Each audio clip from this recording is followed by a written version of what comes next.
everyone, and welcome to my channel. Today I'm going to tell you everything you need to know before getting box braids. If you're interested in those tips and more, please stay tuned. One of the first things that you need to know before getting box braids is the cost. So box braids are pretty expensive. You can spend anywhere between $100 to $300 getting your braids done from those African braiding shops. I personally have never gone there to get my braids done, but I know that there are places that do that and cost that much. However, I would recommend getting someone who you know personally, whether it's a friend or family member who does hair, not necessarily in a shop, but professionally, who has an Instagram page so you can see their work and ask them to do your braids. These people probably charge a lot less than those African braiding shops. I spent $85 in these, and normally I spend about $50 to $85 or about $95 at most to get my braids done, and I'm always pleased with the final product. I cannot speak about the African braiding shops, but I know that it is an option. So keep in mind before getting box braids that box braids are a bit expensive. Another thing to keep in mind before getting box braids is the amount of hair that you will have to buy. It's sort of included in the cost, but not really. So apart from spending money on the actual labor of getting your hair braided, you do have to buy the hair to put in your head, and that sometimes is not cheap. I personally use Expressions hair, like this one and the color one, to do my head. I bought 6 packs for a total of $21.95. However, you can easily spend between $20 to $60 on just hair. So keep in mind that you will have to spend money not only on the hair braiding process, but also the hair to put in your head. I actually bought 6 packs of hair for this particular style. As you can see, it is pretty long, but I only used maybe 3.5 packs because I do have 2.5 packs left. Another thing to keep in mind before getting box braids is that it takes a long time to do. The amount of time is crazy. So if you don't have patience, if you can't sit in a chair still for hours on end, maybe box braids are not for you, because you will probably be sitting for anywhere between 4 to 7 to 8, even 10 hours getting your braids done, depending on the length, the fullness, all of that. This particular style took 7 hours, and I mean, it takes patience. So keep in mind that when you're getting box braids, you will have to devote a good portion of your day just to get your hair done.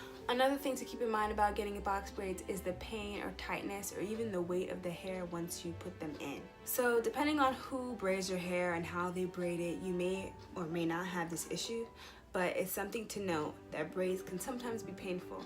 If your braider braids tight, then you may feel pain in your head in terms of the tightness. You might even feel pain on your neck or your back based on the weight. I personally do not have this problem. I'm not tender-headed, but if you are tender-headed, then you may feel like this is a lot of hair and it's weighing you down, or it's too tight. If you have problems with the edges, if you want to grow them out, the nape of your neck, if you want to grow that out, go ahead and tell your braider ahead of time that you want to either not braid so tight around those areas or not braid them up at all, because that is an option. Definitely ensure that your edges and nape are protected, because sometimes braids are really tight and they could destroy your edges. Another thing to know before getting braids is that you will have to change your shower and sleeping routine in order to protect this new long amount of hair that you have, or even if it isn't long, the new amount of hair that you have. So I personally now sleep with a satin bonnet in an extra large size. I got this at a beauty supply store, and I'm sure you can get this at any beauty supply store as well. And it is not the cutest, sexiest thing to ever sleep in, but it's the only thing that protects all of your hair at once when you sleep with such a big style as box braids. Also, I would recommend getting a satin pillowcase. I actually sleep on both. My hair is protected in the satin bonnet, but also I sleep on a satin pillowcase, and that helps protect my hair. Another thing is when you shower, a regular shower cap is not going to fit all of your hair. Maybe it will depending on your style, because like for example, my hair is pretty flexible, so I might be able to fit that in a shower cap. But to make it much more simpler for myself, I just use a handy dandy plastic bags. This is just any old plastic bag, and what I do is I just put the ends of my hair in the plastic bag itself, and then sort of put the plastic bag and tie it up right here at the scalp, and my hair is completely protected. I don't know if there are extra large shower caps, maybe they do exist, but something that's free that you can get anywhere is a plastic bag, so you can definitely use that. So that is everything that you need to know before getting box braids. I do want to tell you some pros and cons to getting them, because I do think that they're important to know, especially if you're deciding between getting them or not. So one pro in getting box braids is that they last a long time. So depending on how you take care of your hair, they can last anywhere between 1 month to 6 months to more. Like I personally wear my box braids between 2 to 4 months, but I have done 6 months before and they still look good. That's one of the best things about box braids. You can have a style that will last you a long time. In addition to it lasting you a long time, you also save time doing your hair. So imagine 3 months of you not having to do your hair in the morning or at night. That's amazing. So when you get box braids, another one of the pros is that you'll save time doing your hair. Who wouldn't want to save time doing hair?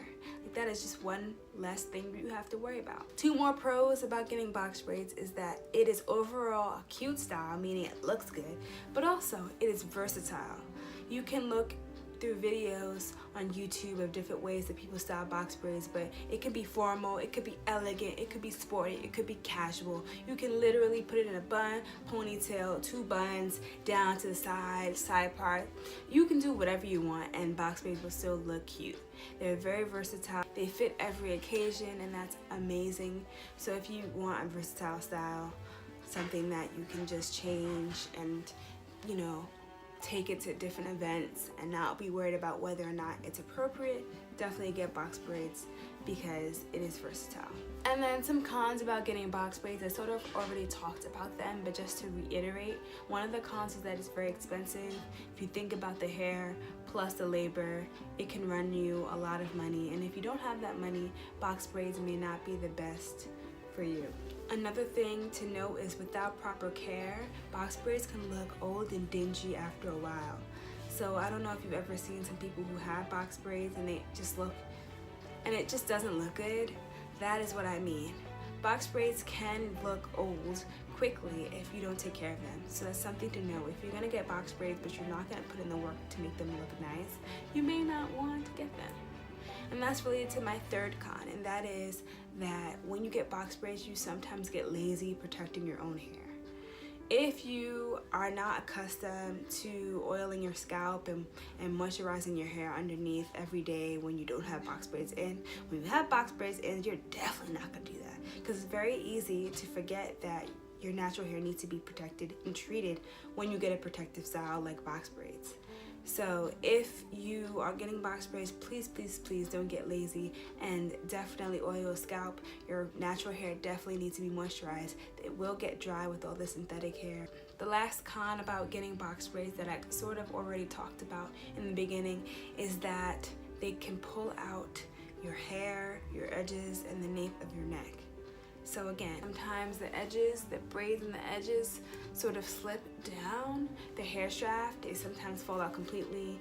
And this has happened to me, so I'm not even gonna lie. But it's been very embarrassing. It would be very embarrassing when you're walking and then you see like a braid, or someone sees a braid on the floor and then it's your hair. You know what I mean? Like it's just embarrassing.